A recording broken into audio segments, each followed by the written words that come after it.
Looks like we're good to go. Good morning. I'm Helen McGrath. I'm the president of the Gulf Shore Association of Condominiums. On behalf of our entire board here today, I'd like to welcome you. The Gulf Shore Association of Condominiums is an association of condominium associations, over 70 of them from Clam Bay Pass all the way to Doctors Pass and Admiralty Point. Our mission is to provide communications, education, and support civic advocacy with our members. We do that through forums like today, as well as our candidate forum we held here in this location back in January to really support education and advocacy. And with respect to communications, we're perhaps best known for our newsletter, and our newsletter editors are with us today, both Stan Karp and Dave Feit. Pam Nichols couldn't be with us today. If you don't get our newsletter, subscribe. You'll find it very informative about what's going on in the neighborhood. So just a few reminders. We're videotaping the forum in the back. It will be on our website in a few days. And of course, please silence your devices. I'd also like to welcome Councilperson Linda Penniman from Naples City Council, who is joining us today. So it's my pleasure to welcome Ray Christman, who has agreed to once again moderate this forum. Ray served on Naples City Council from 2019 to 2026.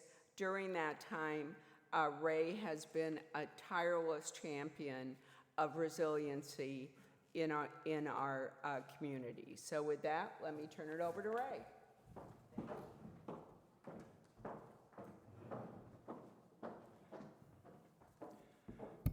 Helen, thank you very much, and thanks again to GSAC for taking the time and effort to put this forum on.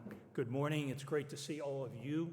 Thank you very much for coming out this morning on a beautiful morning when you could have been doing something outdoors. This is the fourth year that GSAC has sponsored this forum. It's become an annual event for the Gulf Shore Association condominium communities, as well as for others citywide who have attended this event and are attending today. It's been my privilege during this time to partner with GSAC to organize and moderate this program. The original idea for this forum series came out of an understanding that water was the defining element for the city of Naples and Southwest Florida. It shapes our history, our geography, our economy, and our quality of life. And the forum series was also born out of the conviction that water and water-related issues represented the defining challenge for us going forward. Water and water-related assets are Gulf, bays, rivers and creeks, beaches and lakes, will continue to be the major attraction for those who live here and those who visit this region. But water-related issues also pose the greatest risk to our future sustainability, as we all know. Over the past 3 years, this forum has looked at these issues from a variety of perspectives. The impact of red tide and harmful algae blooms on our Gulf and bays, understanding how and why hurricanes like Ian, Helene, and Milton affected this area as they did, providing information on what other cities and counties in Florida are doing to build resiliency programs, and better understanding how to achieve successful beach renourishment and dune building in the wake of hurricane and storm events. And to brag a bit, I think that this forum series, as I thought about it, is the only example of a continuing program of any kind, year after year, that deals with these kinds of issues that I'm familiar with here in Southwest Florida. We have brought to you each year subject matter experts as panelists to talk about these issues. We've had scientists from Florida Gulf Coast University practitioners from coastal and marine engineering firms, leaders from nonprofits like the Conservancy of Southwest Florida and from the City of Naples and Collier County, and experts from other local governments across Florida who have experiences we can learn from here in Naples. As Helen said, these forums are principally about education and information, sharing knowledge with interested and engaged residents like yourselves to help us all understand better the challenges and what is being done to address them. So this year, we thought it made most sense to step back and understand better what the City of Naples, its neighborhoods, and Collier County have done and are doing, particularly in the wake of 5 hurricane events in the last 3 years, and the continuing assaults we're seeing on our water quality. What are we doing to plan and invest in a more resilient future? Are we rising to the challenge and making progress? What more will we need to do in the future? And to share this information with you, we've assembled what I believe is an outstanding panel, and let me provide some brief introductions for each of them now. First, we have Gary Young, Naples City Manager, immediately to my left, with us today. Gary is celebrating actually his 10th anniversary with the City of Naples this month, serving first as Deputy Finance Director, then Finance Director, and assuming the role of City Manager in early 2025. Prior to joining the City of Naples, Gary had a 30-year history working for the City of Canton, Ohio, in a variety of financial and budgetary roles. Gary brings enormous financial and budgetary expertise, including an MBA, to his work here, but also a detailed knowledge of each of the city's departments and functions, which makes him an especially effective leader for the times we live in.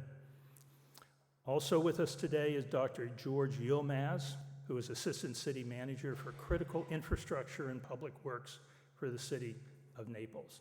George joined the city about a year ago after working many years in Collier County, including overseeing its water, wastewater, solid waste, and public health project management activities and facilities. Dr. George holds degrees in civil engineering, ocean engineering, and engineering management, and has been a leader in shaping the city's resiliency program since arriving to work for the city. Now, Gary and Dr. George are going to do a kind of a tag team in describing the city's resilience activities, including its new resilience plan, how it's being financed, and what additional initiatives are contemplated for the future. Following that, we will hear from Brett Moore, who is co-founder and principal of Humiston and Moore Engineers based in Naples. Brett has had a 40-year career working on coastal engineering projects here in Florida, particularly in this region. He has been at the center of many of the resiliency projects carried out locally, including many at the northern end of Naples, where many of you live. He will talk about those experiences and lessons learned from them. And then finally, batting cleanup, we have Larry Humphreys, a project manager with Collier County Coastal Zone Management Department. Larry has been the point man in the recent post-Hurricane Ian, Helene, Milton era for the county in efforts to re-nourish and rebuild our beaches, including particularly those in the city of Naples. He's been working particularly in partnership with GSAC here at the north end of town on beach renourishment and dune rebuilding. Larry will provide his observations around the success of these programs, lessons learned, and opportunities for further investment in our beaches based on his 30-year public service career in natural disaster management, the last 12 of which have been here in Collier County. And then following these presentations, we're going to open it up for questions from the audience, so be thinking about those as you listen to the speakers.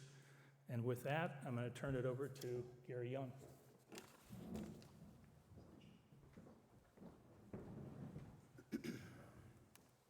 Good morning, everyone, and thank you, Ray.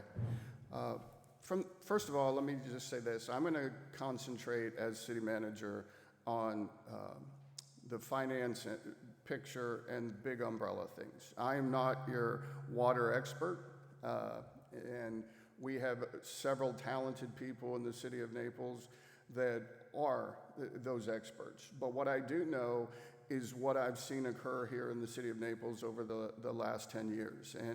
And you know, we experienced Irma, Ian, Debbie, Milton, Helene, and so on. So Ian, though, was a game changer. And what we have to recognize is prior to that, we had roughly about 8 years of design on a storm outfall project. So when I took this job, one of the things we had just done was landed the financing on the outfall project. Now that turned into a $100 million project, and we had very little funds sitting there. And so from that perspective, we cobbled together $100 million using $45 million in state funding, $13 million in sales tax funds, and then an additional $10 million we just received in TDC funding. So on $100 million with very little money sitting there, we cobbled together a $100 million project.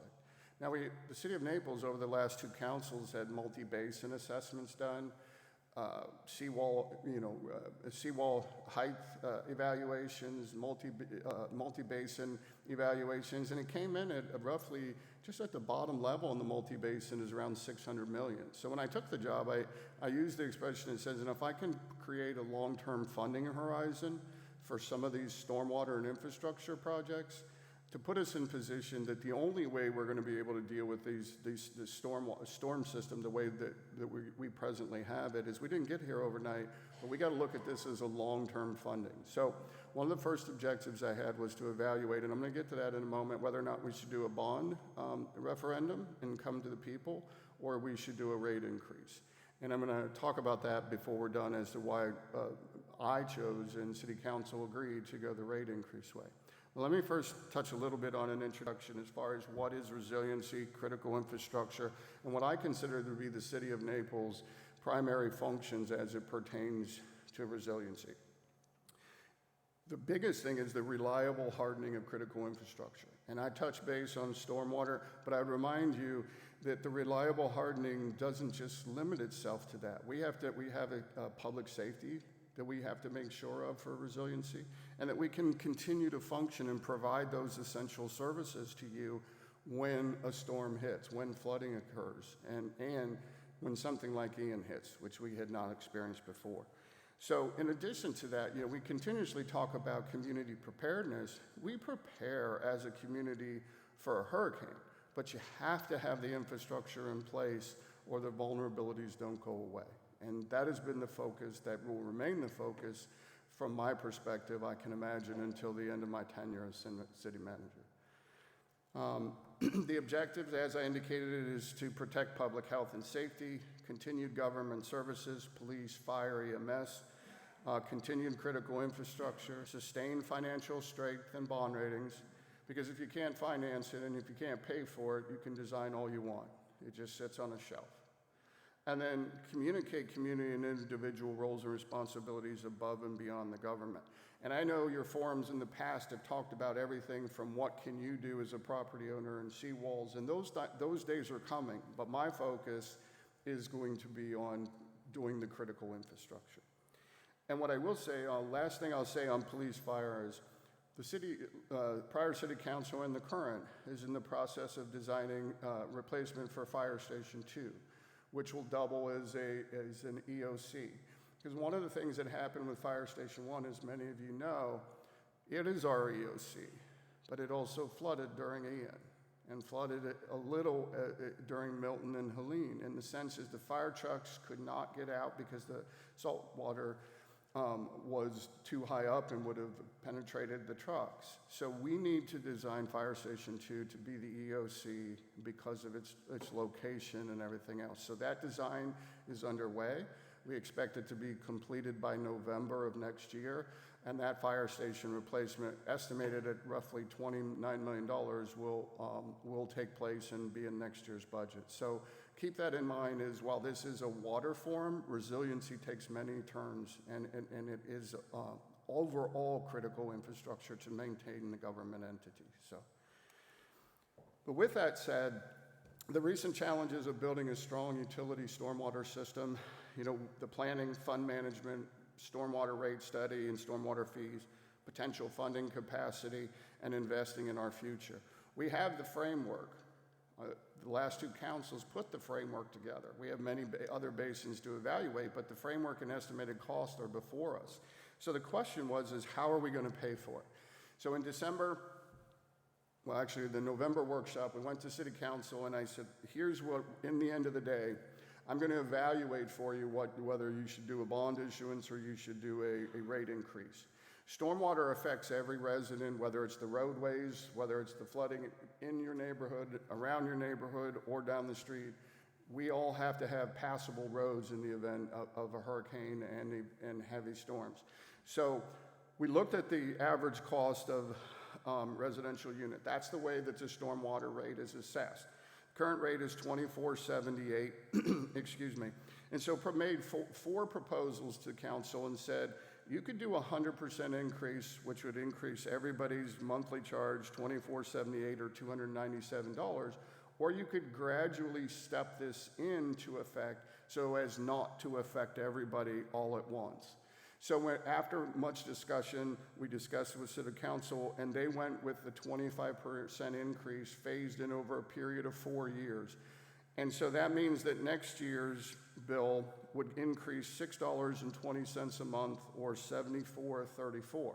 Now that will occur again effective 10/1 of 2026, occur again 10/1 of 2027, and so on. So it will accumulate, though, up to the 100% increase, but it will take, again, first one doesn't occur till 10/1 of 2026 and phased in over 4 years.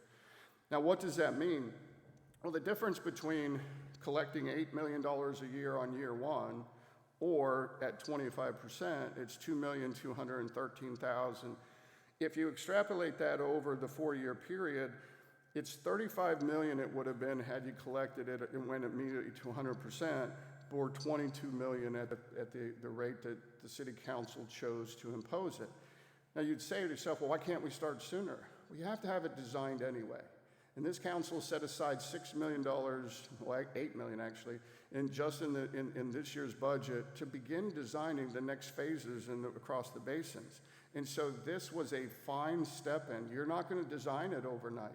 You don't have all the projects. So Dr. George will talk a little bit about addressing hotspot issues and maintenance and things like that. But from a capital investment perspective, you didn't have the project sitting there waiting to break ground on anyway. So it was an appropriate move to phase it in. And what I'll also demonstrate to you here is the $177,000 at 100% over a 20-year period, and $163,000. You can see once stepping that in was a prudent, effective way to make sure we had the resources we needed. And the last thing I'll show you is from a referendum. Why did I choose a rate as opposed to referendum? An ARU is an equivalent residential or average residential unit. And if you did a 20 basis point increase in property taxes, now think about your property taxes, that would have generated $165 million, only $2 million more. It would have ended at the end of the 20 years, and to collect the taxes, it would have been a 5% reduction, so you would have ended up at $157 million. So it made sense. This rate increase will live in perpetuity. And I'll remind you that we have just in the basins that were assessed, an estimated $600 million in estimated project cost at a cost roughly 2 years ago. So we all know costs go up. But the important part is as we spend the $8 million to design the next project, these increases will begin to be collected. It gives us stable revenue, which gives us bonding capacity, and as the project gets designed, we have the ability and bandwidth to actually complete the project. Now, what that will also mean is if it's 600, we have 280 million planned in the next 20 years. We only have 163 that this will collect. We must still leverage federal and state resources to assist us in these projects as we did with the outfall project. So that is this, but this provides the base revenue stream to actually complete the projects that we put before you and we put before council. So that's the crux of what I've made as the number one pillars of my administration since I took over a year ago. And so I think the long-term funding is there. I think it puts us in a good position to be successful in the future. And the other thing is before I turn it over to Dr. George, it puts us in position to deal with what I call the number one responsibility of this city government, which is the inland protection of our third pillar of resiliency, which is to provide the critical infrastructure to deal with those things that are coming our way. So with that, I'm going to turn it over to Dr. George Yilmaz to talk about Hurricane Irma, Ian, and all the things we've learned from the storms in the most recent years. Thank you.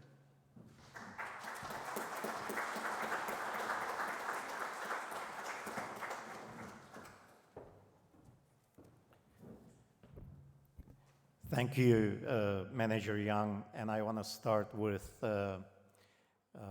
in any enterprise business and investment portfolio, without funding, nothing happens. You have studies, master plans, data, information, knowledge base gets dust collected in shells, in some cases corporate, most cases government, local, state, federal offices. So I'm very pleased to team up with visionary financial expert and chief executive leading our city of Naples, iconic city of Naples. And the reason I'm having this briefing before I start my presentation is that funding and fund management and borrowing power accompanied by revenue stream that is sustainable for us to be able to manage our short and long term debt covenant and bond covenant is the prerequisite. Without that prerequisite, nothing happens. And our city manager, for the purpose of Pillar 3, which I'll briefly talk about, has been achieved. That's an accomplishment less than a year. And that goes long ways to be where we are today. With that, we did have some experiences in the last 10 years, Hurricane Irma, Ian, and among others that you're all familiar with. So our strategy was more holistic, where are we going to prepare for hurricane surge? Are we going to prepare for sustainable, routine tropical storm events? Or are we going to also be prepared for nuisance flooding? And the answer is, we like to have this approach comprehensively to address all of the above with some qualifiers.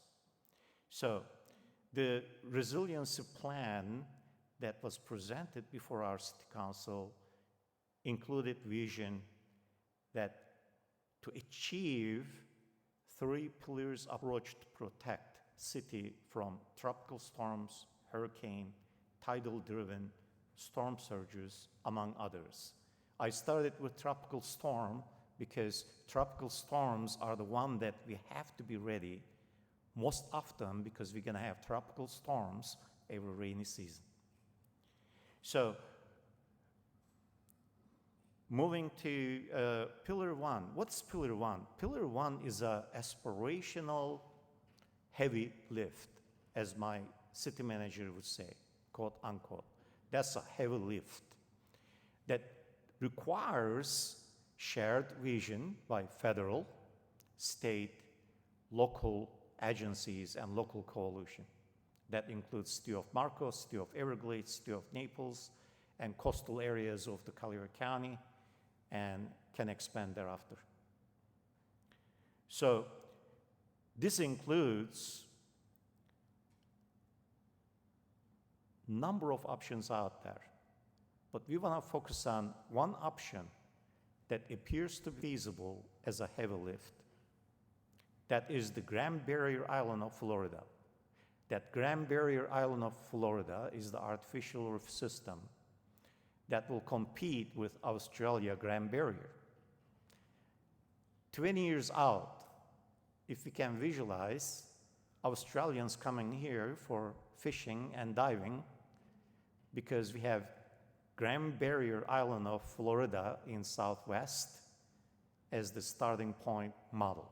Again, that includes all federal agencies, state agencies, local coalitions, and private, public, intergovernmental partnerships.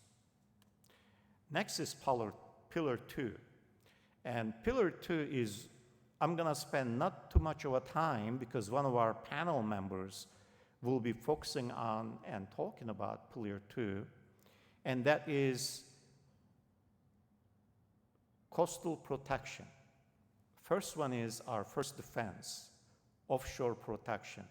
Can we break the wave energy coming from tropical storm and or M-class hurricanes 1 through 5?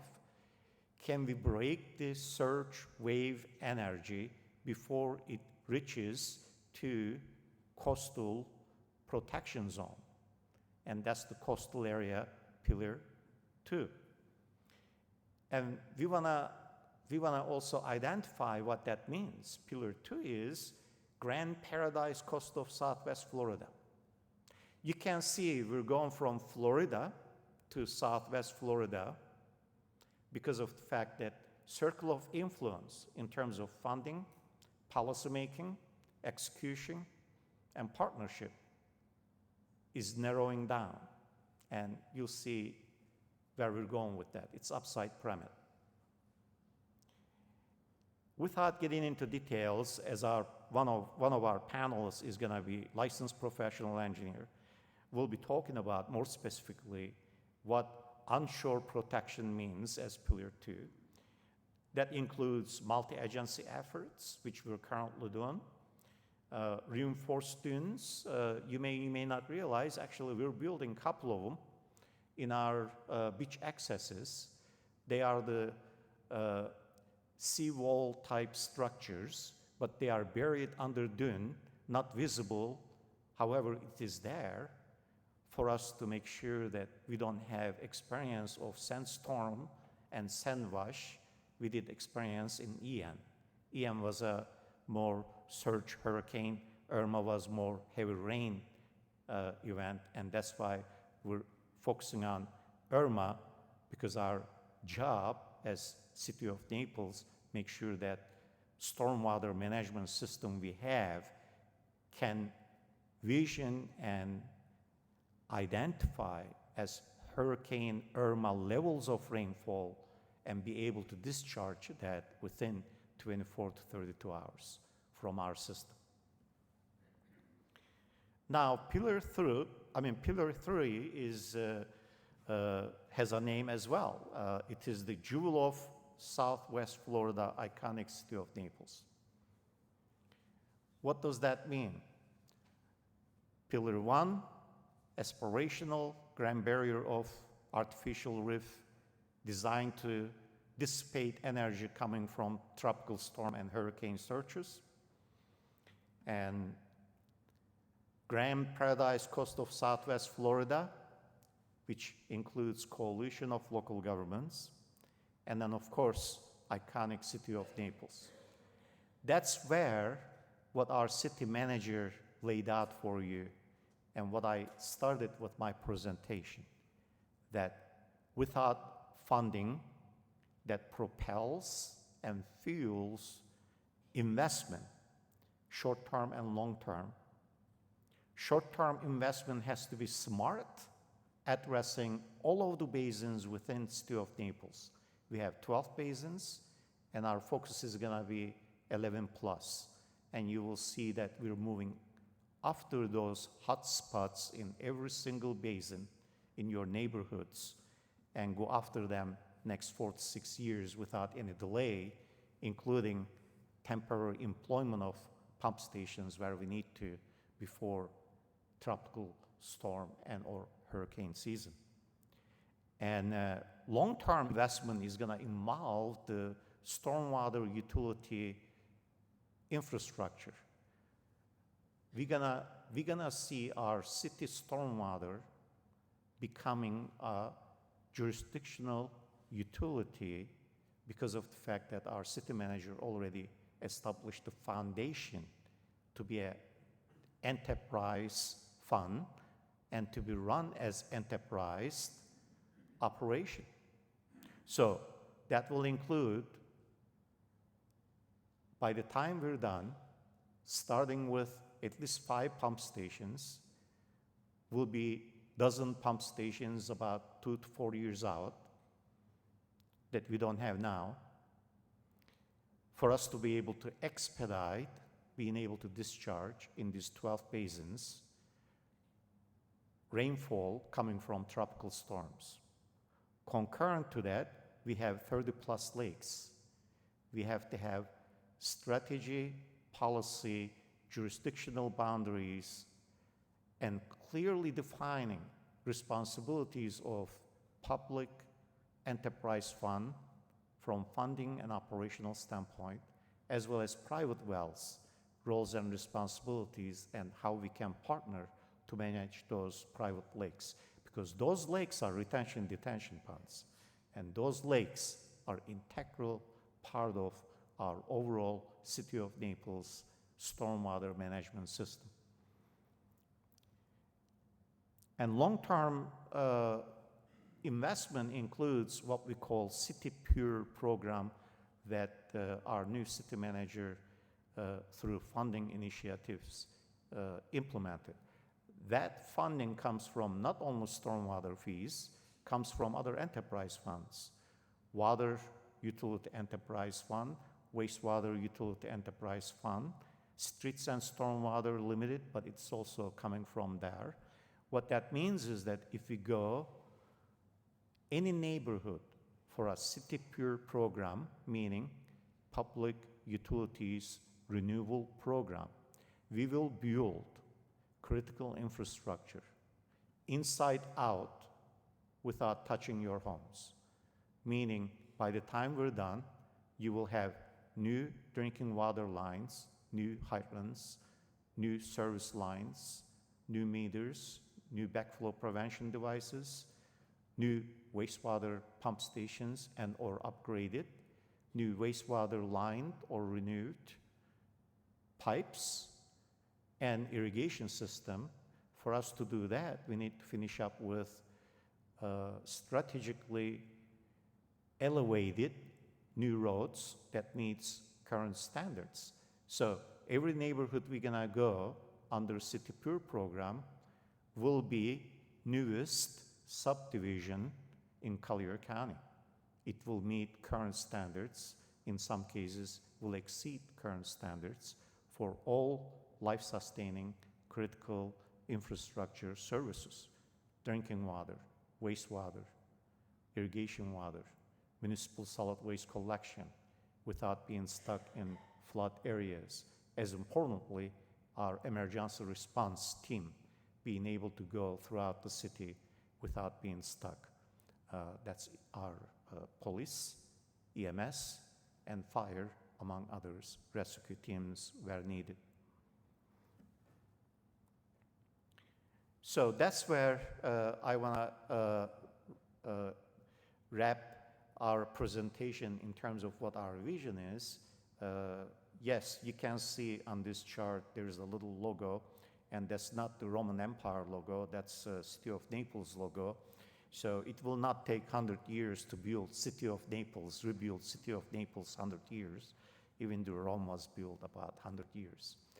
Oh, by the way, we even hired an architect and engineer from Rome, graduated from Architectural Engineering School of Rome, and that's #1 school in European Union. She's on our team, and she thinks we can rebuild Naples within 10 years with substantial completion where hot spots are and hot basins are. So I just did want to share that with you. It will take a great high-performing team through these funding resources we have, execution.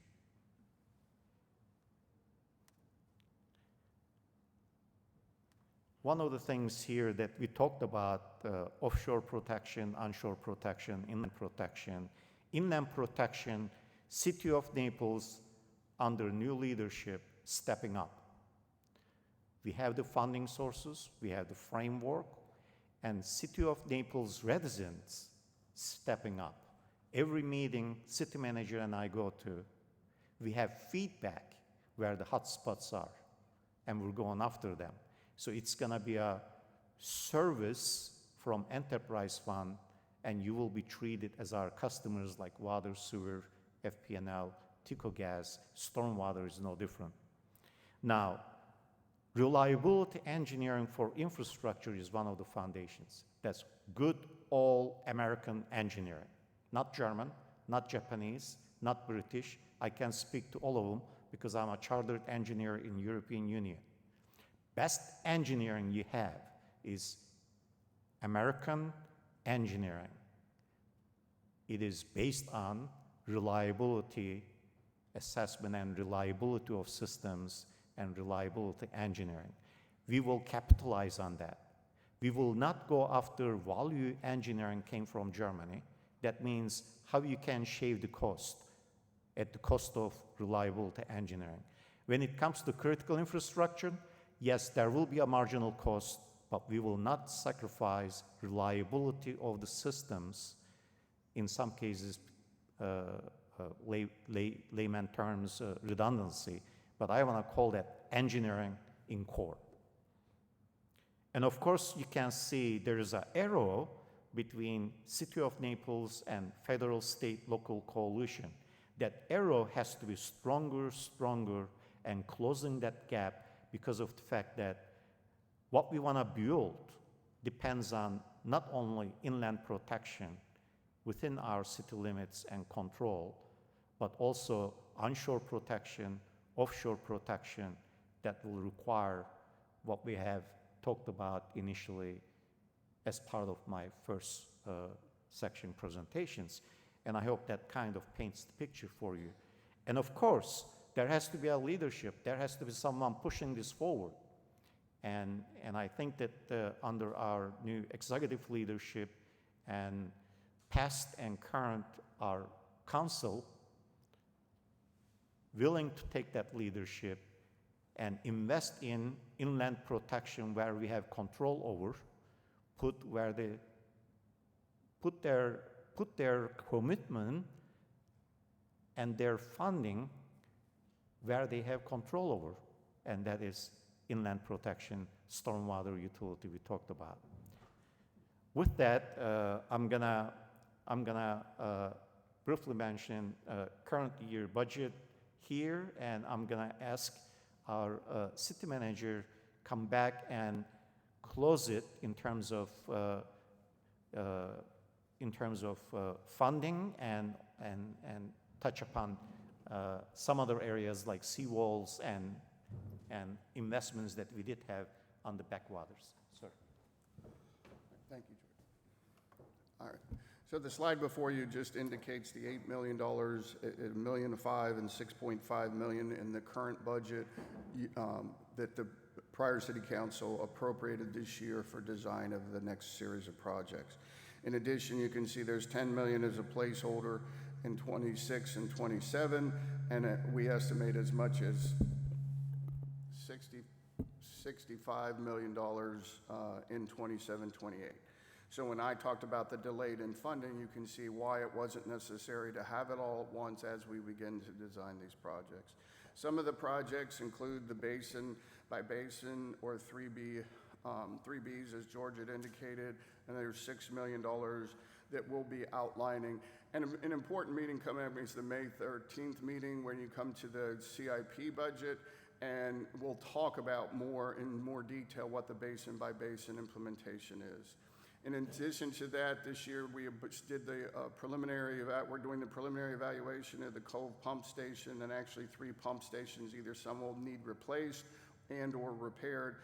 There is estimated $200,000 for preliminary design will occur in 26, in 26 and 26, 27 fiscal year. In 2028, we estimate that project will be $20 million to construct in 27, 28 budget. So that's $20 million of the 65.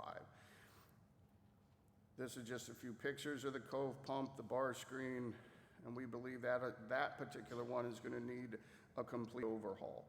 In addition to that, we have the lake management plan, which we are in the process. As you know, we've dredged a number of lakes. The ones coming up is Suzanne Lake. It's being designed now, estimating construction in 26, 27. Forest Lake, it will be the next one. That is estimated. It'll be designed in 26, 27 and constructed in 27, 28, meaning dredged, et cetera, not constructed. And then the last one is Devil's Lake, at least in the immediate horizon, and that one is estimated to be in 2030 and 31. In addition to that, the general fund, post-Hurricane Irma, there was a settlement on the seawalls at Venetian Village and around those areas. We have done one phase of that. The current year budget has to begin designing a phase, for construction of A and B and those lots. And so that slide there depicts, the green is what has been done, the red is what still remains to be completed, and the state in the most recent state budget cycle identified $3.25 million to help assist in that, but we estimate those costs to be $8.5 million. The construction on that is in Lot A and B is in current design, and we expect to do that in 26, 27 to begin construction there. This is just more pictures of the area that was completed. And what we want to tell you there is just to give you an idea of that seawall that was replaced there. That includes the entire upland restoration, so from seawall all the way to the road. It gives you a size and scale when you're talking about how much what all is being improved when we do that.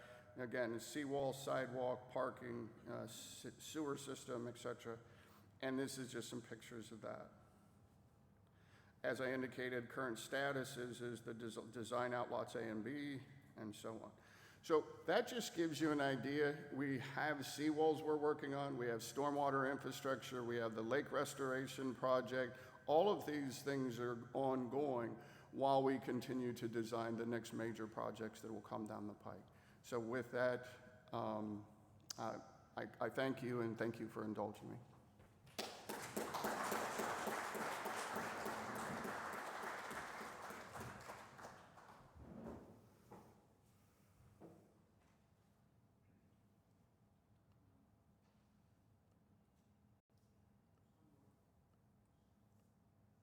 There we go. Good morning.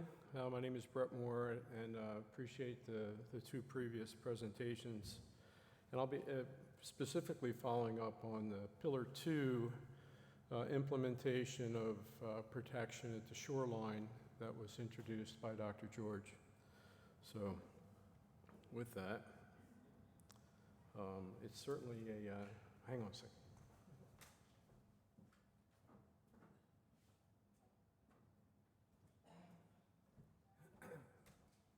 You see my own screen here, sorry. So with that, I'm going to start by giving just a brief update to the hurricanes that we've all been experiencing and the frequency and duration of those. And then what I want to do is look at the effects of those storms and then how different programs have affected the recovery since those storms hit. I'm really talking about the 24 season. And then I'm going to look at breaking down the sections, different segments of coastline, and different strategies have been implemented and how they're doing.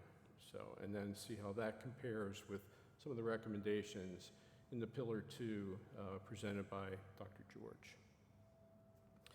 So first, I was blessed to be here last year, and I had presented some of this information, so it's just a quick update. But essentially, this exhibit shows the intensity and the increased frequency of serious storms for Southwest Florida and Central Florida. And I think we're all familiar with these. But unprecedented was 22 to 24 having 5 named storms in 25 months. So, what did that mean? That mean it carried with it storm surge, and everybody talks about, oh my gosh, that 15-foot storm surge, we've got to watch out for that. A 3 to 6 foot to 8 foot storm surge is very significant for this area, especially when our beach is only at +6. I don't mean only, I mean it's great to have it, but it's significant. It doesn't take you don't have to have a category 5 to have a lot of impact to your coastline. So as I said, I'll be focusing mainly on the shoreline protection component of the city's resiliency plan. So I'll be looking at specifically the areas from Clam Pass south to Doctor's Pass. And what I've done, I've broken these areas into 4 segments, or referred to as 4 areas. So we have the Clam Pass, Naples Cay area, then the North Park Shore, South Park Shore, and the moorings. All have different components and conditions. So let's start with, in each of these 4 areas, I'm going to present what's been going on, what has been implemented or considered, and then we're going to look at the beach profile data to look at quantitatively what happened during the 22 or the 24 hurricane season and how much of it recovered. And then, so what's the net change and what are we going to do? So specifically for the Clam Pass Park, there was a lot of overwash sand, and in the photograph you can see in the lower left the relative size of the dune that was built from sand that was retrieved from all the overwash sand. So it's very significant and improved protection for that area. I'm going to show a series of profiles that are taken at the location shown on the right of the screen at R44s, a number of monuments throughout the county at every 1,000 feet that the county monitors every year. And I'll spend a little time with this first one because there's a series of them. And what this shows is the beach profile. The left is the upland side, the right is in the water, and the horizontal line is basically mean high water. And the vertical scale is exaggerated so you can actually see the difference. So it's exaggerated 10 to 1. Otherwise it'd be very difficult to really see the changes. And then the orange is erosion, and then the light blue is accretion. So this shows the substantial amount of erosion that occurred during the 24 hurricane season. And then this shows the blue. This is a result of the recovery from the effects of the Collier County Beach Project that was implemented during, phase was implemented during 2025. And the light green at the top is separate, and that is the sand that was retrieved from overwashed sand put in the formation of a dune.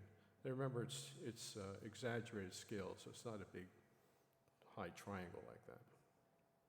And then the net change basically shows that the beach area, seaward of that dune, is reset. It's reset to where it was before the hurricanes in 2024, so that's very effective. And then in addition to that, we have the protection from the dune, and then additional sand in the near shore. The next segment, part of Area 1, I just want to show what was done at Naples Cay, because they had a great deal of overwash. And the insert photograph on the left, you can see that they pulled all the sand and put it out in the dune area. And within a little over a year, planting it through Larry's program, and then hiring the same contractor to do the rest of the dune is looking in great shape within only roughly a year. And a similar thing, we have a lot of erosion from the hurricane. You can see the additional sand retrieved to build the dune, significant additional amount of sand in 2025 from the beach project, and again, kind of reset net zero, actually a little bit positive. Looking at North Park Shore North, this already had a fairly substantial resilient dune, which was rebuilt in 2023 after Ian took its toll on it. But you can see how effective it was with these other storms. They're slightly smaller storms, but they're not small storms. And on the inset on the left, you can see how there's very little overwash from the 24 hurricane season. And you can see the trucks in the forefront, and they're actually rebuilding the beach at that time in, in January. So here we have less erosion because it wasn't overtopped. We have a substantial amount of fill from the beach project. And then, again, the beach is reset, and it's a little bit wider because of the county's project. Then the south half is much lower. You know, that dune crest at the north was over 12 feet above mean high water. It transitions down to the south half where it's at an elevation of about 6. So that's a decrease in elevation of 6 feet. And you can actually see, as you look in the background, how you see all the green vegetation, then you can see all the overwash in the foreground. And that's because, you know, there wasn't anything to stop that from being overwashed. And you can see the inset on the left side, amount of sand that was retrieved and pushed back on the beach right after the storm. It was substantial. So here we had a great deal of erosion, and once it was overtopped, it kept going. Substantial amount of recovery due to the restoration project and the sand that was retrieved.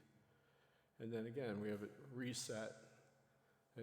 This is what it looked like before 2024 hurricanes were all set, but there's no increase in any resiliency. All we do is just go back to where we were. So this area is working with the different commons and trying to develop a program to move forward and considering such things as increasing a dune height, raise the promenade. There's a seawall along that area, but the seawall is at the same elevation as the beach. So it's not doing a lot of protection for overwash. So we're also looking at incorporating, increasing the height of protection from the seawall. And then the fourth segment, or area 4, is it's an older developed area in the moorings. There's less room for a dune. The development is just, it's low and close. There's not a lot of space. And in this area, there are seawalls along the fronting this development. You can see the inset on the lower part on the left. And you can see how the structures are kind of right on the beach. You can't imagine trying to put a big dune in there. There's not enough. You have to have a sufficiently wide beach to support a dune. Otherwise, the dune will erode and have escarpments and be environmentally difficult for turtles. So in this area, we're working with a number of property owners individually and some collectively to try to incorporate new protection and increase the height of protection from the existing armoring. And this shows the amount of erosion. The specific area I was showing down near Admiralty Point and the shores and the billows is south of where the sand is placed.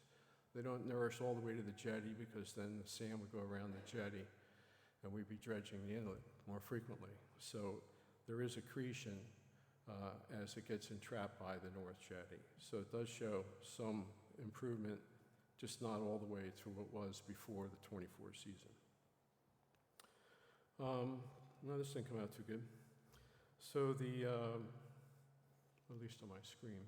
So what we have is, I looked at the volume change from the storm and then from the recovery and the net. And basically, the 25 season would put more sand than that was lost during the hurricane. So we're ahead of schedule. You know, we have some protection moving forward and to continue to maintain that over time.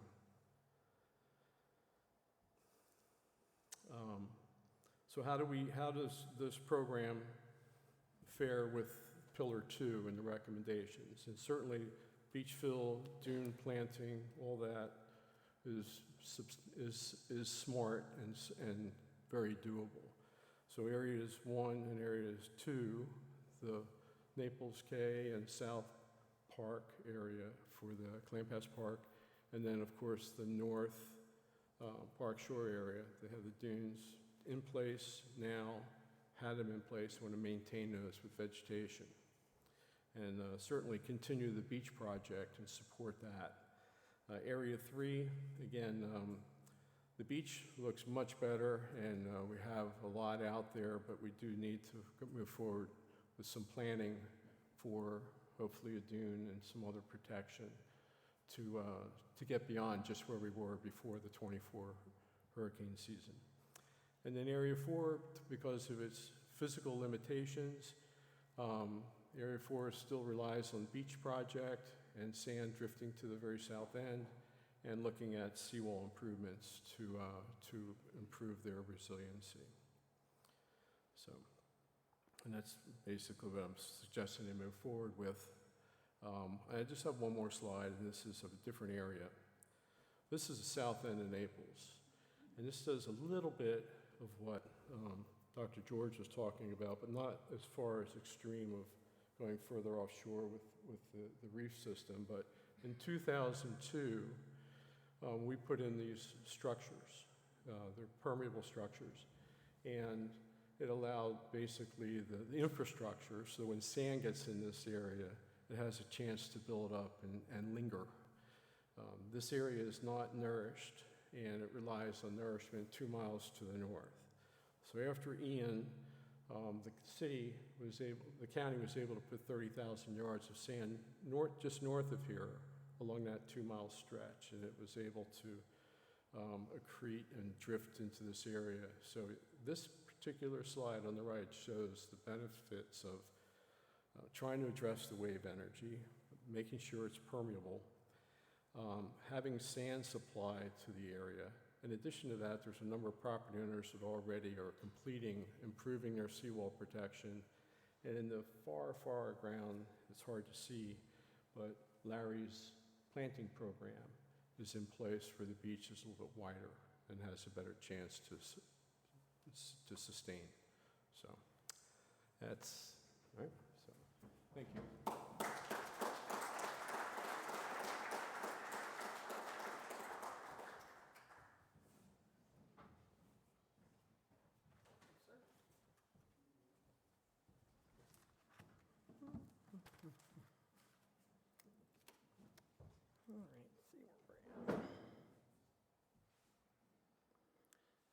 Good morning, if it's still morning. Great to be here. Thanks to all those in front of me, and apologize in advance that you got me last.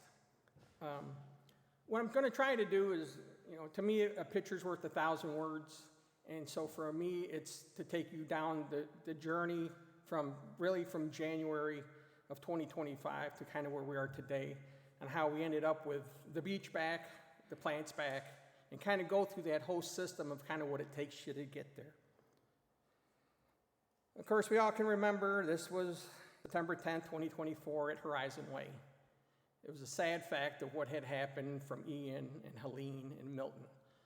We were planning on renourishing this beach towards the 1st of November of 2024 with 167,500 tons of sand. So kind of keep that in mind. This is kind of looking from Naples Cay, looking to the south. You can see the erosion and how some of the dunes had held up, but how much of the beach had actually been taken away. This is Horizon Way, looking to the south, basically the same day of September 10th, 2024. And you can kind of see how the erosion, there's no plants, everything is kind of just barren. And then towards the end, when we get towards the billows and we get towards Doctor's Pass, I could barely turn my truck around when I got there. There wasn't, a Ford Ranger, all-wheel drive. I had to 12-point turn it to make a circle. And that wasn't the best thing to do. So when we got to that point and we kind of cleaned up the mess, we kind of reevaluated the beach, and we went from 167,000 tons of sand to 312,000 tons of sand needed. In fuzzy math, it's almost times 2. It doubles the work, doubles the production. And so some of the questions I always get is, well, where does all the sand come from? Where do you get it from? Where do you get that amount of sand? And so what we do is we get it from this big blue lake in Immokalee. Just off of 82 and 29 at Stewart Mine. If you look at that blue lake, that's where they pull the sand from. It's beach quality. They separate it in a few different categories. If you sink your golf ball into the sand trap, they'll produce that sand. But most of it, it's the reason why it's blue, it's not painted blue, it's not colored blue. They have very low iron content that gives us our beautiful white sand that we have and what you would want to expect when you get your beach back. They dredge it out just like we would dredge out Doctors Pass or Wiggins Pass. And so the dredge goes about 90 feet down, and that's kind of where it hit the cap rock. And so they tell us they got 25, 30 years of sand sitting there. I'll take their word for it because I probably won't be here when they run out, but we'll never know. A pile of sand, what we do is before we start a project, we want to make sure that they have the sand on hand, that it's been dredged, that they don't have a breakdown, because when we start hauling sand, we got to start hauling sand. We got to move it and get it, and so what we do is part of the contract, we purchase the sand, and then we have the contractor go get the sand for us, bring it to us, dump it, spread it, and make it pretty for us. But we do rely on them to do that, so that, not quite sure of the picture, but you're probably looking at 280,000 tons of sand sitting on the ground that is only for us to be brought to the beach. It comes by truck. And so when you start doing the math, we went from 167,500 tons of sand, which would equate to about 8,375 truckloads of sand. That's 8,375 trucks banging their tailgates. Went from that number to 15,600 trucks of sand to be delivered at Horizon Way, which doesn't bode well for those who are just off of Horizon Way, but that is the only access point we have to bring the sand. So we bring it there, we sample it, we look at every load, we make sure it's sand, because sometimes we get asphalt, sometimes we get dirt, sometimes we get rock. Just because the truck driver's a truck driver, he just parks, gets a load, and leaves, and he thinks he's got to go somewhere, and he ends up at our station. So we visually inspect it, we visually take a little sample, we write down the truck number, the ticket number, we throw it in a bag. All 15,600 truckloads. Sunrise to sunset, 6 days a week. They dump it on the beach, they start to stockpile it.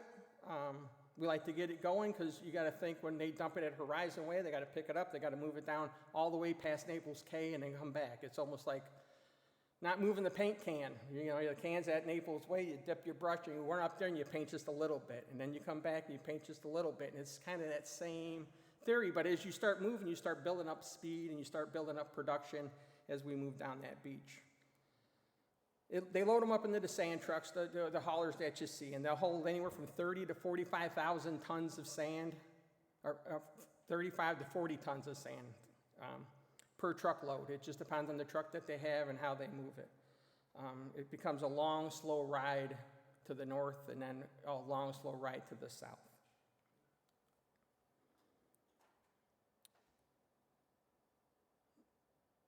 Oops, where are we at there? And right, and so then they dump it, spread it, and it makes it all pretty.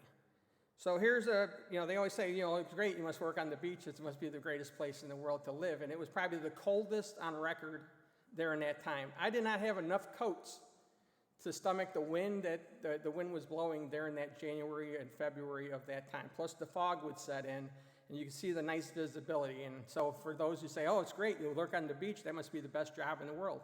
It has its moments. This is a shot looking at from Naples K to the south, and you can kind of see, and this is where people who yelled at me said, Larry, I can't believe you're putting the sand back. We didn't lose that much sand. We got plenty of beach. You're wasting your time, you're wasting your money, and you can almost see as the template spread out at Naples K and started to head to the south, how much beach was actually missing. And so as I went from condo to condo, my friends came back and said, oh, I did not realize I was missing that much sand. This is at Horizon Way. You can kind of see how it starts to build up a little bit, and we're still moving down the beach. This is a shot, kind of a drone shot from the back looking towards Horizon Way, and you can kind of still look to the south of Horizon Way and start seeing how much sand is missing. And even though we only went to Luzon with the sand, I took a little heat from those south of them and the neighbors saying, well, where's our sand at? And I said, well, just give it time. Nature will walk it down there. And so I'm happy to say that I could go there now and I can flip 3 semis in a circle at the bottom, that nature did what I said it was to do, and it didn't make me a liar. It kind of worked out in my favor. I'll take what I can get when I can get it. Just another shot at Horizon Way. We're kind of, closing the gap, and, we kind of work our way this way, that way, and then we kind of work our way out of the painted corner. When you think about the start of it, we started, at the 1st of January, and we didn't end up till the end of March.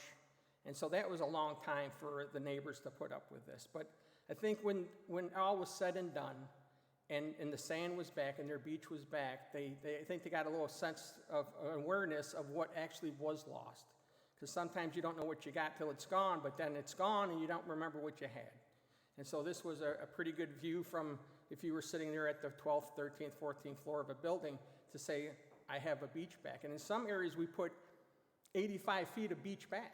We pushed that water back to Texas, 85 feet off of your wall. There was a hole just south of Naples Cay that took over 50,000 tons of sand. It just disappeared. The trucks ran for days, almost weeks, 40 tons at a time, and dumped, and it just disappeared. It just dumped and disappeared. And so you don't realize what was missing until you are standing at the shoreline at tide, and the sand is this much above your head. And so that gives you a little bit of reference. And then the other goal was to try to keep people from walking the beach. And we said, please don't walk the beach, you're going to sink. It's quicksand right now. We just put 6 feet of sand there. So we did pull a few people out.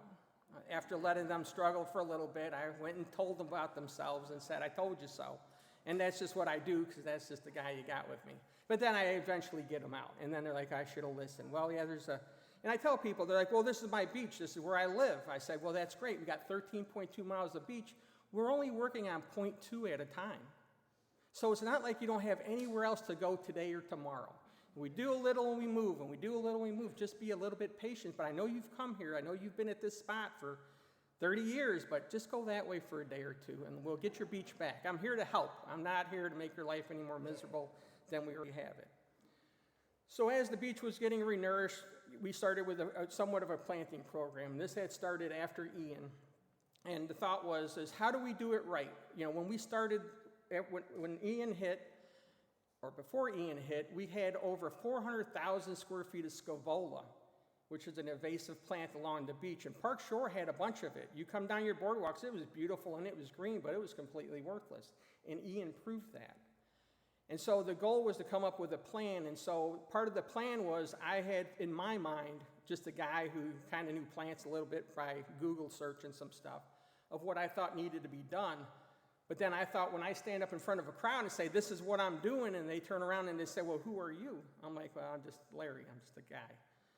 But, so what I did is I brought in people. I brought in Naples Botanical Gardens. I brought in the city of Naples. I brought in the city of Marco Island. I brought in any garden club that wanted to come. I brought in any landscape architect that wanted to come. And I put them on a room, and I shut the door, and I said, listen, I'm not the smartest man in the world, but I'm smart enough to bring smart people to me, and we have to do something different.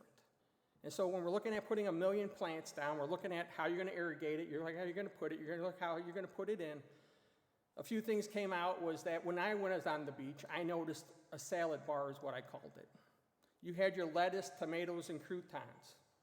Nature did not put down lettuce, tomatoes, and croutons. It's supposed to be a tossed salad. So one of the thought was to get plants and throw them in like a salad. Drill a hole, put them in the ground, mix them around. Don't think about it. Just shoot them in the hole and let that diversify and let that hopefully do it. The second problem is, how are you going to water 1,000 plants or 1 million plants on 13.2 miles of beach? We're not. The goal was not to water it. The goal was to plant it so that nature would do what it's supposed to do. Go find the water. I use the analogy of they're like sending your kids to college. If you leave your child in the basement playing video games and you bring him a ham sandwich every day, don't expect them to do much or grow. But if you throw them out into the world and you say, listen, you got to do your laundry, you got to get up for school on your own. You're a responsible adult now. Figure out how to live, let them live. And so what we did is we made sure that anytime I went down the beach over my years on the beach, on the hottest days I would dig down through the sand and I would find moisture. And enough moisture that I could grab that sand, squeeze it in my hand and open it up and it would hold together. And if you ever done concrete work, that's enough to make anything grow or get hard, especially when it comes to cement. And so what we did is we made sure that when they planted those plants, that they drilled a hole at a minimum of 6 inches deep. They put a little bit of hydrogel in there. They threw the plant in there. They smacked it with a stick. That kind of woke it up and said, listen, you're not in a nursery anymore. It's time to grow. Then they packed sand on there, and we let it go. And I can tell you, out of 939,899 plants, not that I counted them, but I had a clicker. And so we didn't lose any plants to drought, record cold. We lost them to some people walking and trampling, but that happens. You know, I always tell people, if you don't give them a path, they will make a path. Well, I gave them a path most of the places I thought I could give them a path. The breakdown in Park Shore, it boiled out to 113,237 plants planted like a salad. We had a zone 1 and a zone 2, and I have just the breakdowns here. I won't read them to you, but the goal was to diversify and to put some stuff in there that wasn't a natural occurrence and try to mix it up a little bit. The truckload is holding Scavola. So when it was all said and done after the hurricanes, we might have had 67,000 square feet of Scavola on 13.2 miles of beach. There was very little left, and so what we did is we eradicated that. We yanked it out, we treated it, and then we bring in a box of plants and start planting it. The root system, if you can notice the root system, the one in the middle is 1 week old in the ground. That root system took off within a week. The one to the right, it's hard to see, but those roots were 18 inches long, and that was probably 2 months in the ground. And if you look at the one on to the right, that is your railroad vine that has somewhat went wild, railroad vine gone wild on the beach, but those are putting 20-foot root systems at every point of connection into the ground. So the goal was to build a root system, not a plant system in my words, because to me, plants to sand is like rebar to concrete. And so if you don't have the stability inside that sand, you just have sand, and it will wash away in any given storm. And if you look at this berm, I'm standing on the beach, and we had eroded 3 feet, and this is up in Vanderbilt Beach. It's a 3-foot erosion, but it got right to that dune line, and it stopped. It did not go. It might have went a few inches as it went. Some plants might have fell in. This is at Naples, just south of Laudermilk. The erosion of the winter storms. This isn't after hurricane, this is after planting, but you can see how that root system held its line. And that's what we wanted to do. We wanted those waves to come in, and it's almost like a burlap bag under there. It's not a thick root system like your fingers, it's like a hard mesh like my little sweater here. And that's what we wanted to build at, and that would knock down that wave energy, and it would reduce that sand flow, or the water flow into sand. And nature brought it back. This doesn't look like this anymore. It has come back naturally, and it's flat, and you can drive around it. At one time, you couldn't pass through there.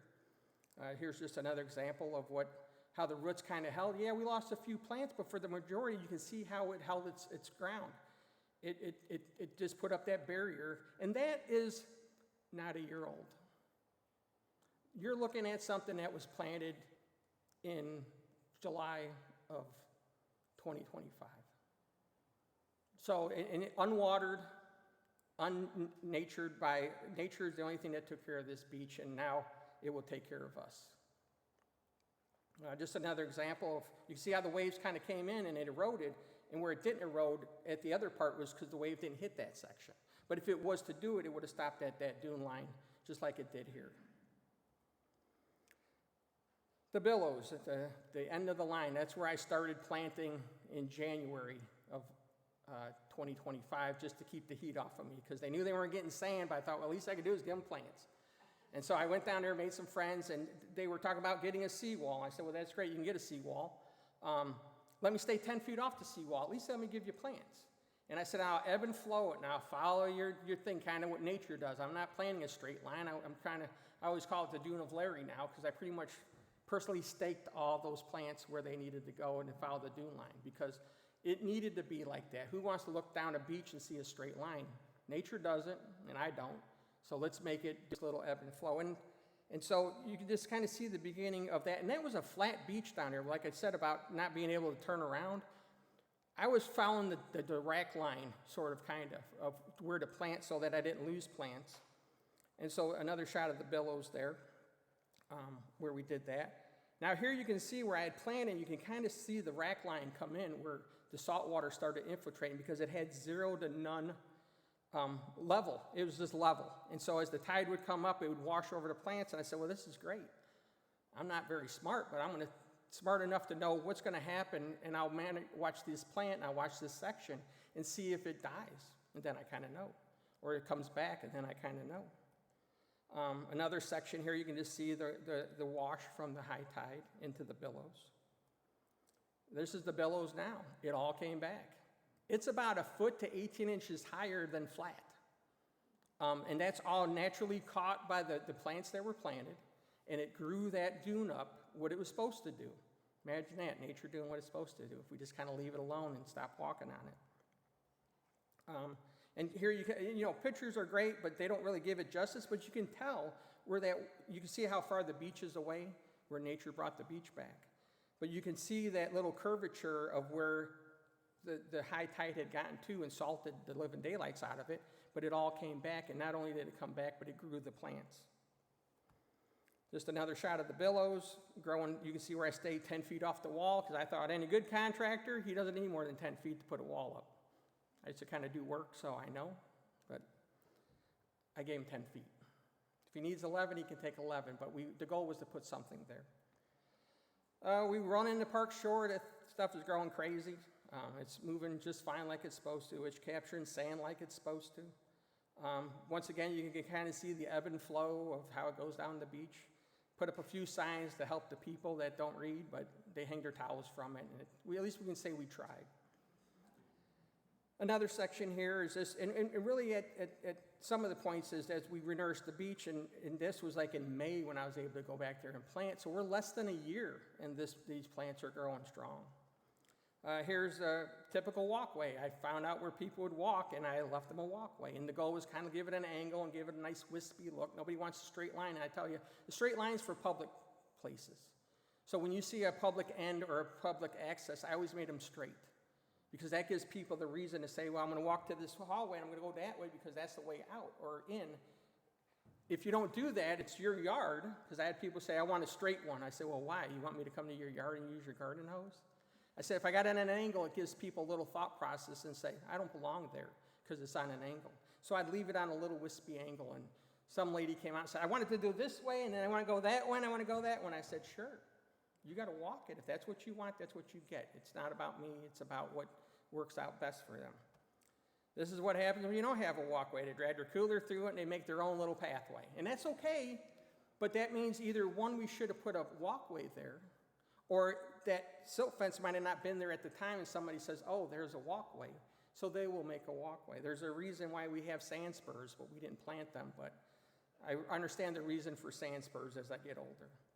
Another example of just a walkway, you can see how it's defined, thick plants growing on the outside. And I said to myself, I want to plant the walkway thick with plants. It didn't matter. People still walked. I thought I'd give it a shot, though.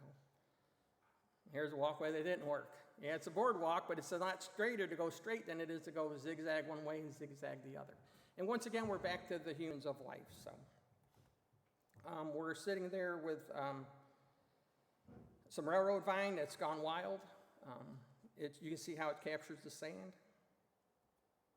Another low section. This section's half burnt, but I think it's from the cold, but I guarantee this section's coming back. And then this is probably a plant that fell off the truck. It probably grew, a couple feet tall, and it's been capturing sand all on its own. We head up to Naples Cay. You can see that place went wild. I made sure he didn't water it. I said, don't water that. Let it do its thing, and it did its thing. And another shot of Naples Cay. And so, kind of wrap up in the future, FEMA had given me another $1 million, told me I could put up some more plants. It'll probably be this time next year as I start putting it together. My goal is to come back to those areas, even in Park Shore, and if I can make the dune a little wider in plants, I will. The only thing they did different for me, they gave me rope and post, which I say I don't need it, but I realize I do need it, so I'll take it. And so they made that part of the contract, so I'll come through there, and I'll give defined walkways, and I'll put up rope and post, and we'll do things. So other than that, that's all I got. I appreciate your time.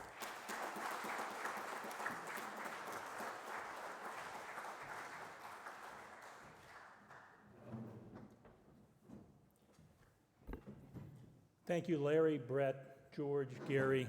Thank you all for excellent presentations and a tremendous amount of detailed information, which is what we were hoping for today. And it's time for questions. And we have a couple